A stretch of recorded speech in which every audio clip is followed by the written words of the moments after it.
Hey everyone, and welcome back to another video. So, as many of you may know, if you've been watching my videos for a while, I've always been really interested in mythology and folklore and scary creatures and the origins of where those stories came from. Vampires were probably my first love when I was little, and then I got a little bit obsessed with mermaids for a while, especially when I made my Origins of the Little Mermaid video here on YouTube.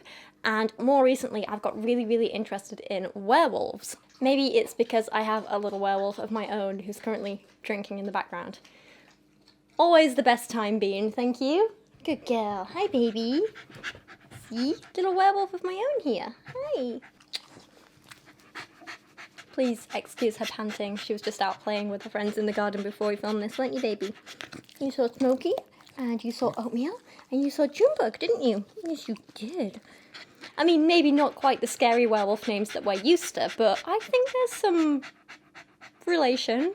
The stories people have been telling about werewolves go back so far, all the way back to cave paintings that are like 25,000 years old. It's crazy how long these kind of half-man, half-wolf creatures have been in our stories, and it kind of makes you wonder, well, where did they originate from? Is there a little bit of truth in them in some way? Looking at myths and stories, and even conspiracy theories, both in the past and today, gives us incredible insight into the human psyche. It tells us what were people afraid of and why. What problems were people facing in everyday life that they somehow turned into fiction via like allegory, and how did they try and overcome these problems and become stronger. The stories that people tell and that were passed on, that we used to teach lessons, teach us a hell of a lot about kind of everyday life back then. You know that personally I'm like a huge skeptic through and through, but if someone came up to me today and told me that they'd seen like Bigfoot or the Loch Ness Monster or like a werewolf roaming the streets, then my mind would immediately be filled with questions. So like recently, I think part of what inspired this video was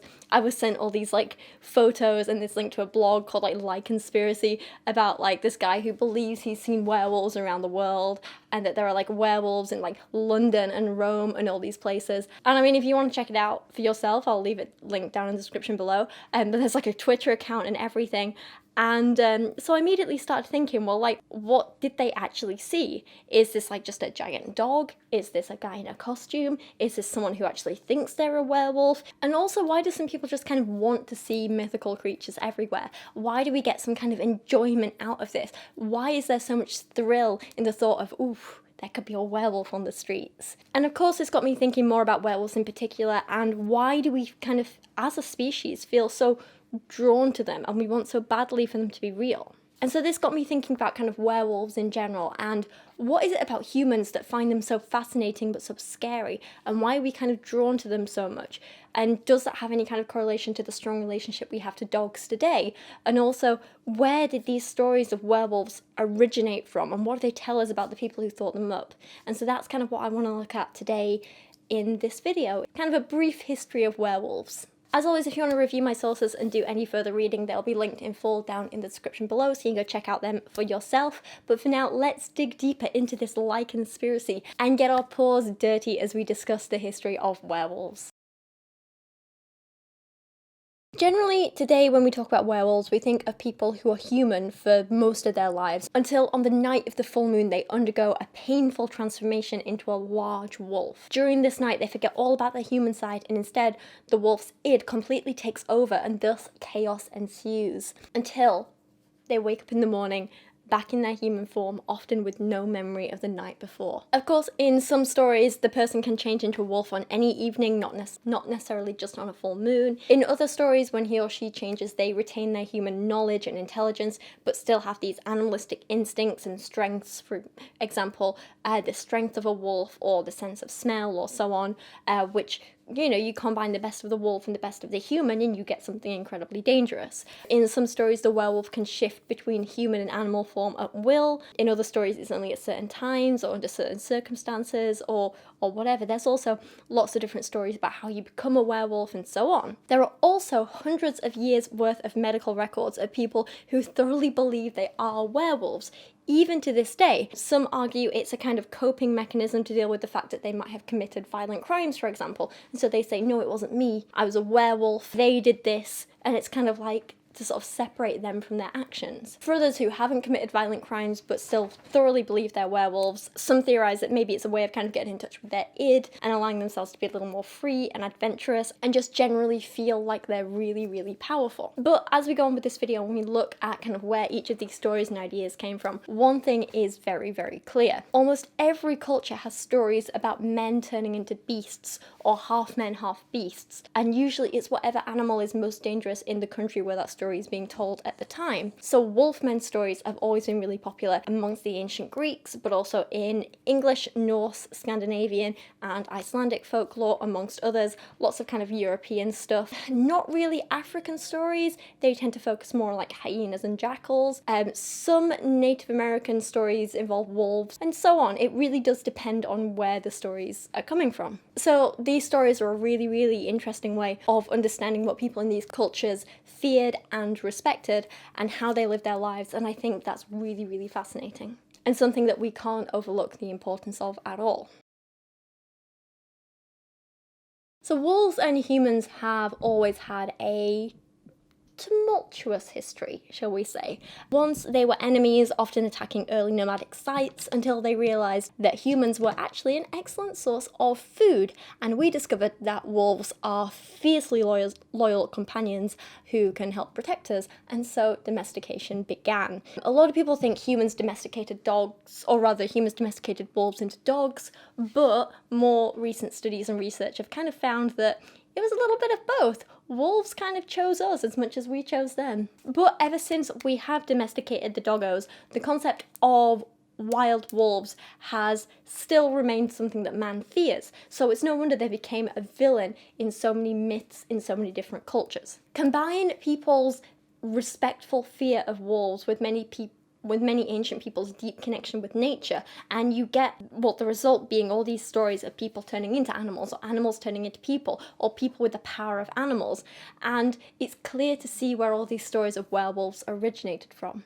The oldest depiction we have of kind of man-animal hybrids comes from cave paintings that were about 25,000 years old, which is crazy old, it's amazing, and they showed, and I quote, ghostly creatures and a variety of two-legged beings with heads of animals and birds. Ivar Listener, who is an ethnologist, suggested that these paintings were portraying, and again I quote, intermediary beings who were stronger than common men and able to penetrate more deeply into the mysteries of fate, the unfathomable interrelationship between animal, men, and gods. But if we're just talking about wolves, then the earliest example is in the Epic of Gilgamesh from around 1200 BC, in which Gilgamesh rejects Ishtar, who is a goddess of fertility, love, war, and sex. He rejects her as a lover because it turns out she had turned her ex into a wolf when she got bored of him.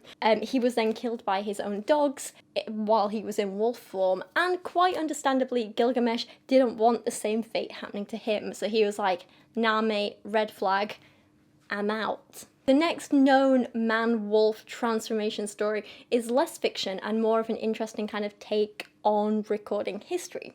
So in around 425 BC, Greek historian Herodotus began writing about this nomadic tribe called the Nuri. They were from, how do I say this? Scythia, I think, which is now basically a bit of land that is part of Russia. And he wrote about how this tribe, for days at a time, would turn into wolf-shaped beings. And he just wrote this as fact. It's like, one of the things they do, they just turn into wolves. So deal with it, guys, they're fearsome. So we have to ask, what was he actually writing about? What was going on here? Because surely they weren't actually turning into wolves. Or were they? Probably not. They probably weren't. No. Chances are that since these guys were from such a cold country and lived in such cold lands, then it's really likely that they often hunted and killed wolves for both their meat and for their fur. And the kind of biggest warriors, the best warriors, were likely to take the fur of the wolves and wear it almost as armour or over their armour. And if you can imagine a man wearing basically like a wolf's head skin as a hood, you can see why people thought they were kind of wolf-shaped and wolf-like. This definitely seems more logical than them being magical half-man, half-wolf creatures who just turn at will, but you can understand why you know, the tribe, and even historians who maybe supported the tribe, want to perpetuate the theory of them being kind of like magical wolf beings in the first place, because, you know, these weren't just men wearing fur, they were wolf men. They were to be feared, they were to be avoided, they were to be respected, and so you can kind of see why they perpetuated that rumour and just sort of went with it. There are other examples of this throughout history too. So amongst Norse warriors, it is a well-established tradition that the most fearsome or accomplished fighters would often wear the skin of beasts that they had killed, and they would wear this over their regular armour, and it made them appear way bigger and way scarier than they were, and of course it gave them the appearance of being half man, half beast. And of course this extra layer combined with the armour underneath, because most people didn't realise there was armour underneath, it would offer extra protection, so they could be struck harder, they could be stabbed, they could be hit more, they could take more blows, and they wouldn't really feel it the same, they wouldn't be injured in the same way, they could survive a lot more. It protected them and made people think that they were kind of some super strong, unkillable man beast, or in many cases man wolves, because, you know, using the skin of wolves was very common. There are lots and lots of stories and legends like this from ancient tribes and warriors, although some of them had more supernatural elements than others. So North American tribes were very big on having this kind of close connection with nature and animals, and some of the stories they used to tell revolved around women giving birth to kind of half men, half wolves, or half men, half animal creatures in some way or another. There were also stories of people believing that these animals were the ancestors of the people in these tribes. So these animals were the ones who started the tribes, and eventually they turned to humans. So there are stories of how the first Native American tribes were made up of people who were half man, half beast, some of which were half man, half wolf. And these wolf people, according to the stories, they began more wolf-like and would walk around on all fours and that kind of thing, but eventually over the years they began to stand up more, and they became bipedal, and they became more and more human-like and less wolf-like. And even though the tribes now, or at the time when the stories were being told, that is, were fully human, they still kind of respected the wolves, and they never forgot their animal ancestors, and they worshipped them, and they thought they were, you know, a really, really important part of their history. So regardless of whether you actually believe these legends or not, regardless of whether you think these tribes were actually started by half man, half wolves or not, I think it's incredibly interesting to look back and see that even then, in the kind of like the early days of man, people understood that humans and animals weren't all that different, that we were very closely connected in some way, that we were related. Even though they didn't quite understand how or why, and they definitely didn't have words like evolution or know what that was, and they didn't know the genetics behind it, they could still tell that we were related in some way and shared some kind of common ancestor with the animals around us. You know, the details were wrong, but the overall message wasn't far off from the truth, and I think that's pretty damn amazing, and shows that they had a hell of a lot of intelligence and knowledge, and they were smart people, you know? In a slightly more supernatural twist, there are also stories from Norway and Iceland in which certain people, men in particular, had a special power to transform into other animals. These were kind of like special people, special warriors, and they were kind of born with a special skill. And during this time when they could transform into other animals, these people, they believed, could retain their own intelligence, but still have the skill and strength of whatever animal they were turning into, which was often in these stories a wolf. And they would follow the impulses and the instincts of the animal, but still have the knowledge and intelligence of a human being, and probably like the strategy of a human and stuff like that. These stories say that these men were the best parts of man and beast combined into one, and were basically unrecognisable if you came across him in the forest, other than his eyes. They believed that a man could look exactly like a wolf, behave exactly like a wolf, have the speed and strength and killing power of a wolf, but with the intelligence and cunning and knowledge of a human, and the eyes of a human. The eyes were the one things that didn't change. I honestly think out of all the kind of really ancient stories like this one's probably one of the closest to the kinds of werewolf stories we have and know today, but the whole thing about like the eyes still being human in a wolf is something that for some reason I just find particularly haunting. I'm not sure why. I think it's because with Kyra, one of the most expressive things about her are her eyes, and the way she kind of like will look at me, and she says so much with her little eyes and her little eyebrows, which funnily enough, the little muscle that dogs use to control their little eyebrows, because you know they do the puppy dog eyes, and they do the feed me, pet me, you know, that look. That's something that domesticated dogs have evolved over the years that wild wolves don't have. And people believe that dogs kind of evolved this special muscle basically to communicate with and sort of emotionally manipulate humans, which I think is pretty fascinating. So I don't know, I feel like there's a lot going on with the eyes of dogs and wolves, and the idea of a wolf with human eyes just kind of, I don't know, scares me a little for some reason. I can't quite put my finger on why. It's interesting. Anyway, despite all these stories, the term werewolf or even man-wolf wasn't actually found to have been recorded anywhere until around the 11th century. And it was also around this time that theories around who werewolves were and where they came from began to change a little. And it was no longer about kind of punishments from gods, or part of our evolution, or something that made someone a fearsome warrior. Instead, public opinion began to change, and those who were religious started to blame Satan, or witchcraft, or both, while others began to search for medical explanations about why people could turn into werewolves. Where was this coming from? Was it something in the brain? Towards the end of the Middle Ages, people were obsessed with werewolves and what had been termed lycanthropy. At the time, this was defined as either a clinical disorder in which a person believes himself to be transformed into a wolf and acts accordingly, or as an actual transformation from man to wolf caused by some kind of divine punishment or witchcraft or pact with Satan. And it was interesting because people began to see werewolves as less of a skill and more of a punishment or curse. And because of this, there was kind of some level of sympathy towards the werewolves, but also a good deal of prejudice too. So, in France, for example, werewolfism was actually a crime for a period of time. And take the period between 1520 and 1630, for example, when over 30,000 people were charged with the offence of werewolfism. Very reminiscent of the witch trials, isn't it? But werewolves. One of the most famous cases was this guy called Pierre Bourgault, I think we're pronouncing that right, and Michael Verdun, who, I'm going to warn you now, this next little section is very sad, so if you want to skip forward a few minutes, please do. Basically, Pierre and Michael confessed to killing several children after they supposedly made a pact with the devil and were given an ointment which turned them into wolves. They confessed to all this, but they swore that it was only when they were wolves that they killed anyone. That said, they were both burnt at the stake as punishment. So while they used the, we were wolves, it wasn't us as an excuse, it didn't get them out of any punishment. So we kind of have to question why, but we'll come back to that in a second. Another case from 1573 was Gilles Garnier, who over a 4-month period also killed a number of children in a French village. His crimes were witnessed by over 50 people who said he also ate the flesh of the children that he killed, and he howled at the moon after each murder. When he was eventually caught, he claimed it was because he was a werewolf, and he was also consequently burnt at the stake. Again, I don't really agree with the death penalty, but killing and eating children?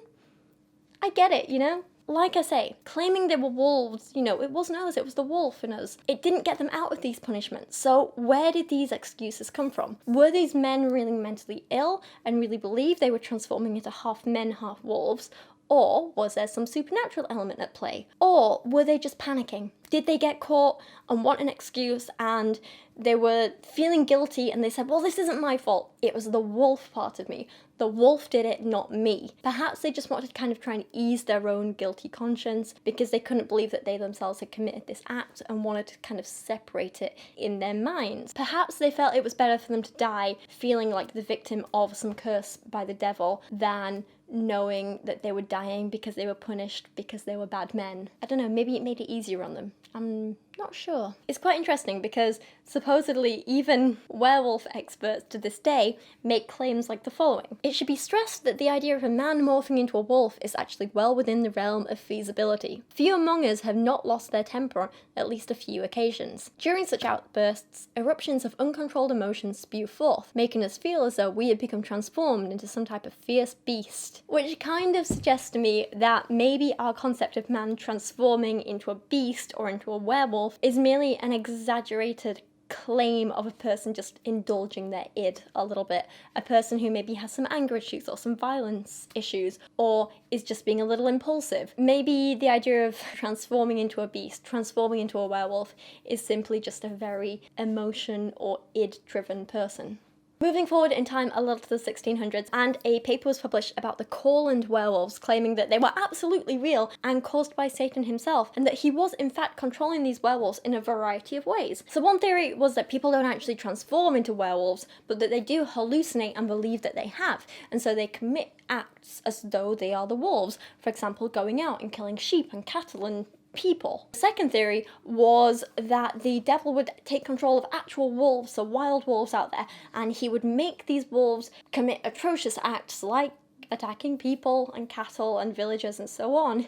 And then, because Satan is Satan and why not, he would then take the memories of the wolves and put them in humans' heads and make the human think that they were the ones who had committed the acts that the wild wolves controlled by Satan had done. I mean, it's a wild one, but who's to say it didn't happen?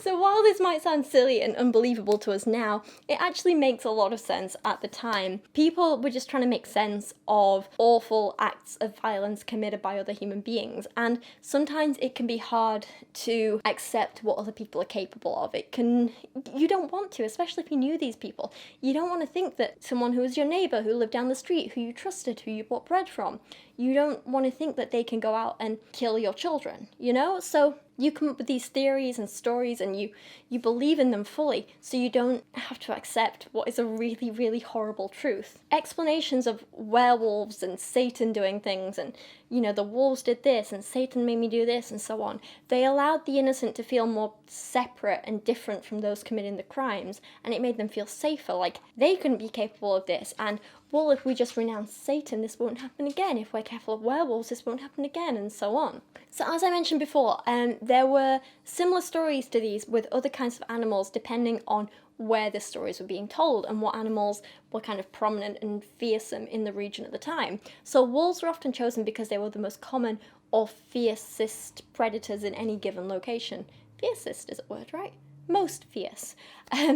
So this is why most werewolf stories originate from continental Europe, and only a few are really from England, because England did used to have quite a wolf problem. There were a lot of wolves, but back in the 5th and 6th centuries, Anglo-Saxon kings made it their mission to get rid of all wolves in England. They did not like them, and they did a pretty damn good job. Over the next few hundred years, they basically wiped out wild wolves in England. So by the late 1600s, werewolves were completely extinct from the UK and completely extinct from Ireland just a little later, mostly because of deforestation and trapping and hunting. Because wolves weren't quite as common in England as they were in other countries, there aren't quite as many stories and myths and legends about them in the UK. That's why we don't really have as many werewolf stories, but this doesn't mean they didn't exist at all. It's just the stories tend to be focused more on seeing large dogs rather than werewolves or man-wolves, for example. However, one of my favourite stories this is brilliant. So there's a story from Devon in which two large black dogs would appear on the moors every night, and they would cross the moor together, and they would go to a local pub where they would basically just cause havoc every night, and they would not nearly drink it dry of cider, and they would get really drunk and rowdy. And this one night the landlord, he'd just had enough, and he'd start shooting different stories say different things, but it's either like silver buttons or silver bullets, and he starts like basically firing them at these two black dogs, and when one finally hits them, they turn back into humans, and it turns out that these two black dogs that have been causing havoc are two little old ladies who were suspected of being witches, and they're just kind of like small and a bit timid, and everyone's like, "Oh, you guys." And I think it's a fantastic story. It's brilliant. The idea of two little old ladies turning into large wolves and causing havoc so they can drink cider in a pub. It's pretty great. So today, as I said, we still get people who claim they see werewolves around, whether it's in a forest or roaming through the streets of London and Rome and God knows where else. And whether this is because they're mistaking wild dogs or wolves as werewolves, or because they're seeing what they want to, or maybe it's people who are dressing up as werewolves for one reason or another. Regardless of the reason why, it's safe to say that werewolves remain an absolute staple of popular culture, and there's something that constantly intrigues and thrills us about the idea of a werewolf. I adore films and TV and books and games with werewolves in. I think there's something so intriguing and thrilling about them, and I love that. But it's not all supernatural stories and flashy films. There are actual real medical conditions and explanations that play a part in understanding where a lot of these werewolf stories come from and why some people may still see werewolves today. So I mentioned lycanthropy before, and there are actually many reported cases of people believing that they transformed into werewolves. In fact, lycanthropy is a proper medical term today, except it's not used to describe the act of transforming into a werewolf, but the belief that you've transformed into a werewolf, so it's more of a mental health thing. This idea of lycanthropy was first kind of discussed and written about and recorded back in the Middle Ages, and Dr. Mary Matosian of the University of Maryland actually has a theory for what may have caused this. So she suggests that during the Middle Ages, rye bread was an incredibly common part of people's diets, and it was very common for rye bread to be contaminated with a specific type of fungus, which, when ingested, could cause all kinds of hallucinations and erratic behaviour. It kind of mimicked the effects of high doses of LSD, and this could have led people to believe they were in fact werewolves, or that they were seeing other people be werewolves in their village, which I think is a pretty damn plausible explanation and a very smart one, you know? On a similar note, there have also been a number of studies which show that brain injuries or ingestion of drugs and alcohol can also cause people to display animal-like behaviour, or more specifically wolf-like behaviours like biting, scratching or other violent behaviour.